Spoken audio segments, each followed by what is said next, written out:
மணிமுற்றத்தில் வெட்கம் எனும் தோட்டத்தில் மல்லிகை பூத்ததோ, புது மல்லிகை பூத்ததோ. மாடக்குயில் சத்தத்தில் மஞ்சள் முகநாணத்தில் மங்களம் வந்ததோ, தினம் மங்களம் வந்ததோ.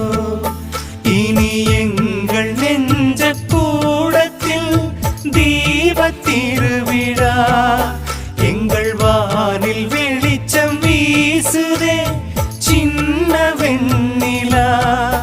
எங்கள் அன்புக்கு அண்ணன் பண்புக்கு தென்றல் சந்தனம் பூசுதோ, எங்கள் வீட்டுக்குள் வீசும் தென்றலாய் ஒரு தேவதை வந்ததோ.